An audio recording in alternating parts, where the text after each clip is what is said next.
Ugh, it's a green day in the market. What's going on, guys? It's Ricky with Tactical Solutions. Hope that you guys are all having an amazing Wednesday.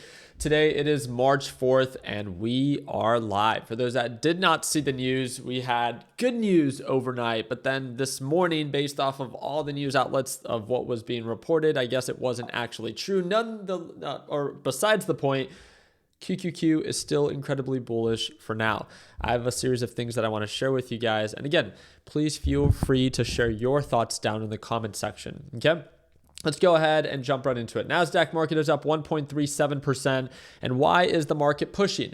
Well, supposedly, every news that was being shared kind of like in the middle of the night was that, hey, Iran operatives made an offer to discuss terms of ending the war. This is huge. This would be huge because remember, markets don't like uncertainty. They've been selling off because of more attacks and because of more uncertainty. So this would mean that, hey, this does justify the market to rally. But as you saw when the markets opened, markets were only up. NASDAQ was up like 0.5, 0.6%. It wasn't very significant, but BTC, which is, again, respectfully, a more manipulated and irrational market, was up like 7 or 8%. So I really began to ask the question like, hey, what's going on here? And then you begin to see the news of this.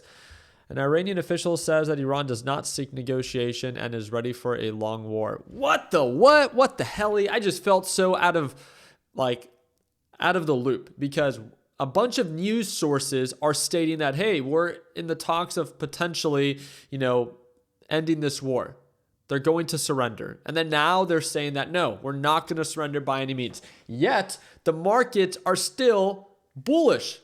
That's the part that was really confusing to me. So in today's live trading session with my LPP team, the biggest thing was that do not enter a trade too heavy or make an impulsive decision that you later end up regretting. The example would be, and again, I'm just using it as an example. Please don't get offended. I'm not calling any one of you guys out. What I'm pointing out here is, remember when markets rallied on Monday and everyone's like, look, there was nothing to worry about. It was just like the Venezuela attack. And then they gave it all back on Tuesday. It looks like we're experiencing something very similar. The thing that I want to share with you is the BTC thing, to kind of some degree, I can see with the news of what was shared behind Trump. I made a video about it yesterday stating that he is going to force banks to agree with his crypto agenda. Although I don't agree with that, obviously I'm incredibly biased because I don't believe in crypto, especially I don't believe in a president that has a crypto company should be pushing any crypto agenda. I believe that that's a conflict of interest, but that's besides the point. The news that was shared today was that Kraken just became the first crypto firm to gain access to the Federal Reserve's core payment system, putting it on the same payment rails as thousands of US banks and credit unions. So again, if this is true, I can see how this would be a justified rally. But the part that I don't understand is that I thought crypto didn't want government involvement. And now it's begging for it. Nonetheless, crypto responded in a positive way. 73,000 is what we hit highs of. And again, respectfully, there is a reason to celebrate for those that bought into the dip and either traded it, or if you still continue to hold, I respect that. From lows of 60,000, now it's gone to highs of 73,000. That's an amazing trade. Now, do we think that this is going to hold at these elevated levels? That's really what I want to leave you with, because I'm not here to pretend like I can predict the future. Obviously, we cannot. But we do know how markets react when more uncertainty presents itself. And that's why I wanted to share this with you, where Treasury Secretary Bessent says that the U.S. will take out Iran's ballistic missiles and bunkers in the coming days. So, again, there are so much news being released about more attacks are coming. Now, again, obviously, a lot of things can be said. They don't have to be followed through with. So it's all based off of your outlook. Do you believe that more attacks will happen? And if so, is it smart to be buying into these highs, knowing that if attacks do happen, markets are likely to sell off, right? Looking at the NASDAQ market and looking at the way that it's trading right now, I mean, we saw how it traded just a few days ago or just 24 hours ago, right? Where markets rallied on Monday, they gave it all back overnight and opened up down on Tuesday. Are we setting up for a similar setup where more attacks will happen, more uncertainty will inject itself in the market, and then markets will drop? Or is it different this time? Which again, I completely respect that. There is no right or wrong. It's all based off of your outlook and making sure that your trades or that your investment decisions align with it, right? That's what we're all here. We're all here for the same reason. It's to make money off of the market.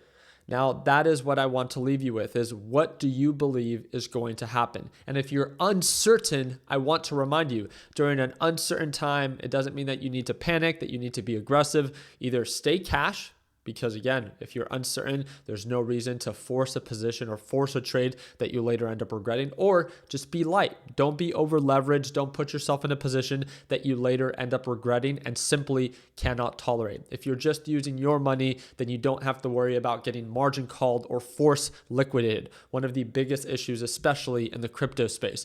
So again, it's not that regardless of my belief in crypto, as I don't believe in it, and or how the market is currently trading, showing signs of an overbought reversal, if more positive news does begin to present itself in the sense of, hey, this war can be over, attacks will stop, markets have every reason to continue to rally.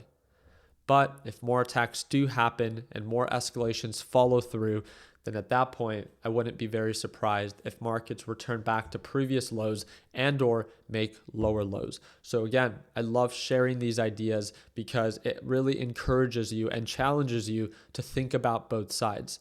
And it's not that one has to be more right than the other.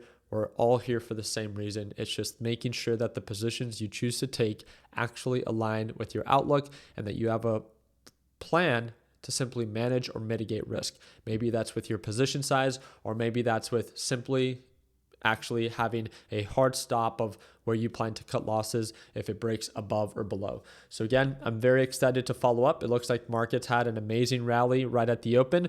We'll see if they continue or if they break support and begin to return back to previous lows. I'll do my part in keeping you guys up to date. But like I've said it before, if you feel a little bit more in control when we have these kind of recaps, I would really like to invite you to our live trading session. Again, my LPP team gets to watch me trade live every day. If you want to learn more about it to see if it's a good fit for you, it's the second link in the description down below, and we have a little cell there for you. Appreciate your time. Like always, let's make sure that we end the year on a green note. Take care, team.